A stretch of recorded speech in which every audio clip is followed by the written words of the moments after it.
Mark, I guess it's been a few weeks ago, you called me and said that you had an experience in a lounge in Las Vegas, and I was quite curious as to what that experience was, but come to find out it was about access control, and we talked about having this gentleman on the podcast. So what was that experience and what led you to really want to dive into this topic? Yeah, lo and behold, an experience in Vegas turns into a discussion about access control, and through the access control lounge in Las Vegas at ISC, got to chat with Lee Odess, and we've crossed paths with Lee numerous times over the years, but thrilled to have him on as a guest, and we're going to dive deep into the topic of access control, where it's going, what's new. We're going to talk about the importance of a latte in the discussion coming up here, and we've even got a little announcement, towards the end, so you have to listen to the whole thing. Yeah, Lee breaks some news there at the end about an upcoming event, so it's always good to have something fresh on the podcast and breaking news. So you'll be looking out for that. And again, this is a great topic. It's one that is really changing when it comes to what's happening in our industry. And guys like Mark and myself, we've seen sort of the evolution of what is happening from just being a security officer, checking an ID badge, to what actually is going on in the access control world. So a great conversation. Enjoy. And as always, subscribe, follow us. We've got some other great content coming up. So Mark, always a pleasure. Appreciate it. Thanks, Eddie.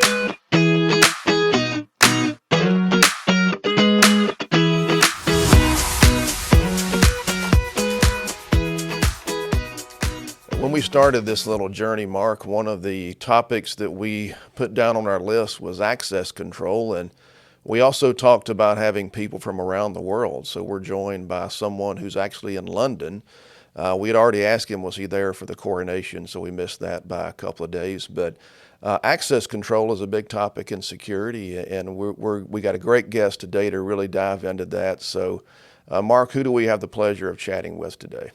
Hey, right on, Eddie. Great to see you again. And happy to be joined by Lee Odess today. And as you mentioned, talking about the business of access control, right? Lee has got an amazing background on the access control side, which is a cornerstone of property technology. And we're going to get into a little bit the hashtag of prop tech today. So as Eddie mentioned, coming to us not so live because you're seeing this on recording, but from London, where the sun is shining. Thrilled to be joined by Lee. Lee, and I'll give a quick bio, and Lee, I'm going to ask you to introduce yourself and do the introduction justice. But so the chair of the Prop Tech Advisory Board with the Security Industry Association. Lee volunteers as a time mentor and also signed a partnership agreement with the Security Innovation Hub's effort on access control and smart locks. And you know what? I assisted at ISC this year, where Lee won an award for the Community Chair of the Year. So he had a suit on for that event. He's got a blazer on for this event. So thrilled to be joined by Lee. Lee, you want to introduce yourself? Thank you very much. I appreciate the opportunity. Yeah, like you said, I'm coming from London, though I live in Bethesda, Maryland, so not in London. But I'm here actually at the commercial real estate show called CRETech London, which is fun to be at. But it's a perfect timing, I think, on the prop tech. I'm putting on something called the Access Control Village here, where you have 10 companies showcasing the day in the life of a credential, as well as just putting on a good face, if you would, and message for the commercial real estate. But I've spent my time in the industry, in the access control world. I've recently started a company called Access Control Executive Brief that covers the marketplace and really sort of nerds out in the access control and smart lock world. I try to take a global view. We track about 400 companies in the space. And really it's a focus on today and tomorrow. We've got a 30-year history in the electronic access control space that had a single value proposition that keeping bad people out, which is still relevant. Okay. But coming out of COVID, we've got now an opportunity to add and go beyond locking and unlocking and turning it to more of letting the right people in. So I'm excited to have the opportunity to sort of shepherd that story with a lot of people in our industry. You mentioned your history, and one of the things that Mark and I always try to dive into with every guest is tell us how you got involved in security, and I guess based on this topic specifically, access control, but we have something called hashtag #MySecurityStory. So how did Lee get involved in the security industry? Yeah, so my story is it's kind of interesting, at least from like a lot of people kind of fell into this industry, but my wife and I had an integration company that focused primarily on audio, video, and lighting controls and other building technology. We had a partner who did our security, Miles Fawcett from at the time it's called Urban Alarm, and he was a Brevo dealer. When we sold our audio, video integration company, I wanted to get back into manufacturing because that's where I cut my teeth. There wasn't a lot of that in the Bethesda market, but he knew Steve Van Til, the CEO of Brevo, and introduced me there. I joined Brevo. This is pre current ownership. So I had an opportunity early on to work as the vice president of marketing and enterprise sales there, up and through the sale to the current owner, Dean Draco. But that's my story. I came into it based off of wanting to get involved in manufacturing, basically proximity to a growing company at the time, uh, which is still growing, but startup, let's call it at the time. And that's how I got into the industry. Very cool. And so in that intro, you mentioned, the business side of access control, and you mentioned manufacturers. So who are the players? Obviously, the manufacturers, obviously the integrators, and I'm guessing the end users. So the kind of the consumer. But are there any other kind of parts of that sort of puzzle that I left out there? Yeah, so the way that we've been tracking it is there's the different stakeholders are different than I would say the manufacturer. So on the manufacturing side, you have the access control, what are typically known as the PACs, so physical access control systems, PACs.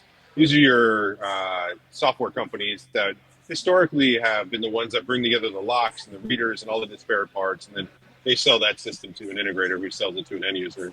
You also have the locks, like we said, on that end. Credentials, identity services, intercom is a big one, Right. biometrics. And then now, though, you have a new introduction of people as our industry gets uh, moving beyond just high security into the enterprise software realm, if you would. Uh, there you have applications, you have systems integrators. You also have these things called ISVs, which are independent software vendors, which are people that build software on top of other software systems. So the channel is changing a bit. Middleware is becoming a term that we use regularly because it's more software centric. But as we shift from a hardware centric industry to a software one, it creates new opportunities and additional players in the space. Now, from a stakeholder standpoint, yeah, you have the enterprise, you have the different verticals, the developers like here in the prop tech world that we're talking to, but also you have a new stakeholder as mobile starts to Right. make its way into our industry. And you have the end user, which historically we cared about protecting the end user, but we didn't really interact with them very much. It was a card or a fob. Now you have a relationship with the new person because of the mobile phone. There's an interaction, a really rich user experience that has not really ever been there before. That's pretty cool. And so you Yeah. mentioned the 400 sort of players in your sort of map that you've got going on, and we'll put links to it sort of at the end of the video, at the end of the podcast. And but where can people find that information? Because it sounds like it's getting more and more complicated, or complex anyway. Yeah, I don't know. So I think the complexity has always been there. I just think we haven't necessarily visualized it before, is what I've noticed. Like a lot of companies have been around for quite a while, and it's really been fragmented as an industry, right? Like North America seems to be somewhat combined together, but as you move over into Europe, there's a ton of players. So to go find it at my website, leodess.com, there's a maps section. If you click on maps, there's a download function. I post it on LinkedIn often. That's another place where you'll find it. I have it as a feature, so if you go there, I try to update it every single week. We add anywhere between 5 and 20 companies a week as Wow. I find them. Like here, being at the show, I found another five that I didn't know about. So I would anticipate we've definitely slowed down. I used to add like 30 to 50. Now it's smaller and smaller as we go. But I mean, today here, I met a small company out of Poland that's doing some really interesting things in the access control market. Very cool. Very cool. Hey, so all good business stories, or at least some good business stories, started at a lounge in Vegas, right? So you and I were both at ISC in Vegas in late April, and you hosted what was vibrant. I mean, I was there at I think it was 7:30 in the morning or something like that, and it was packed. right? So tell us about how that came about, and is it similar to what you're doing over in London today? And tell us about how that's working out. I appreciate it. Yeah, no, it was. I was hoping we'd get 300 people to come through in Vegas. We ended up having over 600, and Wow. on my LinkedIn alone, we had 250,000 impressions. So it was very active. The concept and idea actually started a year ago, back when it was a smaller IC West because of going through COVID, and it was this idea and concept about, can we create a sort of non-influenced place on the show floor for people to come network, have conversations. We've got a really vibrant community and an ecosystem that is really hard to, I would say, get across on a show floor, which those booths have a purpose to do what they're doing. This would be additive to where you can bring that community together, maybe even have a little bit of fun. Heaven forbid we should do that too at the same time. But it was a space, like you said, at 7:30 in the morning. You've got companies from Europe, you've got companies from the East Coast, you got people that wake up early. The show doesn't open till what, 10? This was the ability for people to grab a cup of coffee, get to know each other, and talk. I actually think it's also a byproduct of some of the transition and change that we've seen of people going online more. Like, Mark, you and I met here. Eddie, you and I, this is the first time we've met, Yeah. right? So we're meeting digitally, and there's this desire to meet also physically together. And so the lounge concept was, hey, let's try it. So we did it the first year. Year two, Brian Karras, who I partnered with and on it this year, came and said, hey, let's try that again. I'll bring video, you bring the access control world, sort of peanut butter and jelly, and we can make this thing even bigger. And we did. And it was a larger room, a lot more people participating. But we're going to keep it to the ISC West because we believe there's a brand there, a place where people can come and know they can connect and be additive to what's already happening at a wonderful show. Yeah. And Mark had actually called me when he got back from Vegas and said, I've got a great story for the podcast. It involves a lounge in Las Vegas. And I thought, well, that's a different angle for the podcast, but let's go down that road. But Lee, in looking at your website the last couple of days, I know you've got a passion also for the history of access control and where it's been and where it's going. And I know over 30 years ago when I was a security officer in an industrial environment, our access control really consisted of visually identifying a laminated badge and allowing, as you put it earlier, the right people to get in and the wrong people to stay out. So from back in those early days of just visually identifying a badge, where do you see that it's come, and more importantly, where do you think it's going to go? You mentioned the mobile angle, and we're all carrying around our mobile devices, and that is basically being our entryway into different buildings, into different doors, into different environments. So do you see it going more toward that handheld device versus even a key card? Yeah, my take on it is yes, overall, to all of it, because what I think you're seeing is we've been a very predictable industry in a lot of ways. And the way that we've gone about it, like it was a lot of the same stuff for 30 years. There's been iterations that have happened, but I don't know why we believe as an industry we're the only ones that aren't going to necessarily be impacted by digital transformation. Yeah. And it's really the introduction of enterprise software. And with that comes the different modalities and creation of user experiences and really the ability to verticalize. And if you think of so I'm starting to document the history. And if you go back to 1970s, the same value proposition is on the same pieces of literature that I've seen. The haircuts are different, the clothes are different, but for 30 years, major events like Lockerbie and 9/11 and have been primarily in the high security side of our industry. And we would take those same systems that would guard an airport, would guard like the buildings that, I don't know if you can see behind me, there's a bunch of high rises, but we would take those same systems. It would just be, less of using them, and just it was a horizontal play. Now we're getting more vertical. There's more expectations of what the system should be able to do. 100%, we're a utility in this building, but a very important one. Even with all these new companies that are coming in that are going to disrupt, and they come from the tenant experience side. Ordering lattes is cute. Getting into the building is critical. So there's a ecosystem opportunity. The other part of it is that historically our industry, if you were to take a look at anything that was considered convenient, was considered to be insecure. So we didn't like conveniences. And that was really a feature of our industry. But now it's turning into a bug where there's an expectation because of the introduction of software and mobile phone and everything else that we have, maybe consumerization, there's a whole lot there that are forcing and challenging the norms of the old truths of our industry where it says, I can't have convenience. Well, now you can have safety and you can have convenience. It's an introduction of software. Now, I believe as an industry, it's the space that we can command because security, in my opinion, and safety will always trump convenience. But having both will be the ultimate win. Doesn't mean that the old is bad or the legacy is bad. It just means this is an and conversation.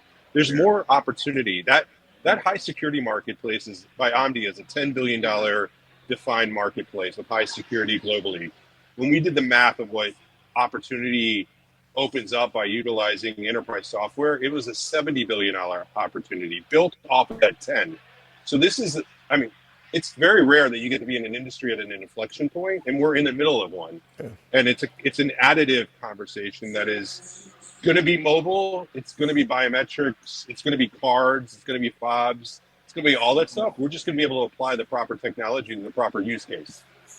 That's really really interesting, and I love that discussion around it being an and conversation as opposed to just an either or convenience or security, right? And I will add that sometimes, getting that latte is a critical function in the morning, right, Lee? I mean, especially when you're doing time zone changes. Yeah. Yeah, but if you didn't get in the building to get it, it's going to be pretty tough. So yeah, they go hand in glove. Exactly. Can't do one without the other. So and definitely appreciate the digital transformation comment. And to me, that typically means non-traditional players, right? Or the different the players are different that are coming into the market. Are you seeing that specifically in the access control space on the business side? Are you seeing really those non-traditional players coming in? I think the answer is yes, but I'd love to hear your take on it.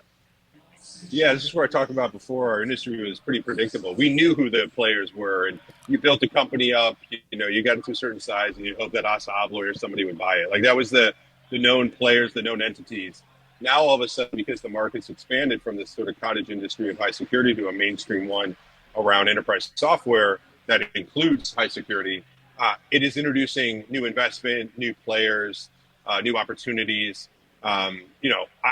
There isn't a day really that doesn't go by that I don't get an inbound from a startup company that came from, you name it, that is now working in this space that, if you do a Venn diagram of what they do, they'll say, no, we're not in the access control space, but, we have people, a calendar, we send credentials and, but they work with the access control. It's like, well, what is your definition of an access control system?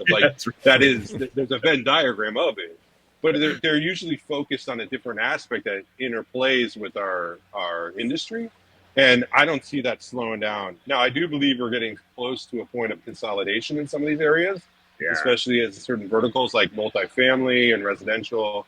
Like you'll start to see that, but it's still early innings. And I think we're going to start to see a lot more. Yeah. Nice. And you mentioned earlier that the industry has been somewhat predictable and probably slow to adapt in the last 20, 30 years. But to sort of get out our crystal ball for a minute, what do you see the next great advancements happening in the next 10, 20, and even 30 years in access control?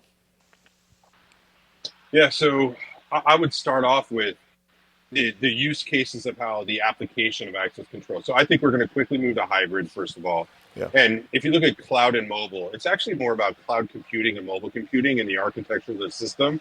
But we like to talk about it because we're a very technical industry. So we'll talk about the application of the technology, but it's actually the application of it to what it creates of the use cases. So I'm excited to see more of how our system does security, but it also does operational efficiencies.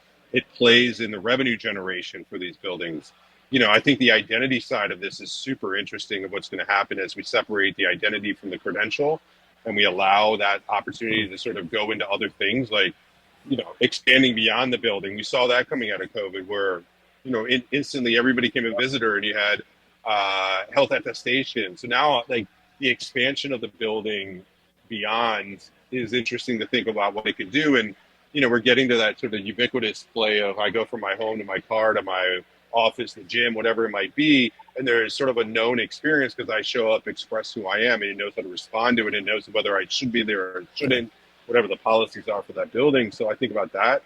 I really look at and think about the data visualization side of what our industry does. Like, and access control, frankly, we've done a really, really bad job around notifications and data. It's all flat file and like nonsense.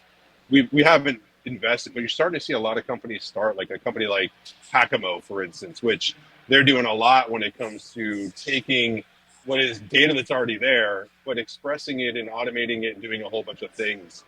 I'm excited about as we converge video and access control more. If you think about it, like biometrics and that, if you want a high level of convenience and you want a high level of security and assurance, there's nothing going to be better than cameras combined with access control in like a lobby where I need assured throughput. I think about like how that's going to happen and what people are going to do on that side of, you know, the opportunities that it opens up. Because in my opinion, it's the value creation beyond our core value prop that we've been doing of safety, which is great. Lastly, I'll put it on. I think there's an enormous opportunity with ESG. You know, you put in the political conversations aside about what ESG is and the rest of it. But if you think about the customer base cares about it. Their CEOs are being incentivized for it. So good luck getting that genie back in the bottle. Sure. So if I take a look at ESG, the S that no one talks about really is the societal side. And I don't have a complete story here, but I've got a hunch that if people feel safe and they are safe, there's an impact in GDP, innovation, and there's no better industry that could command that space that it occupies than the security industry to do that. Versus telling a energy story, which frankly we don't have a lot of permission to do.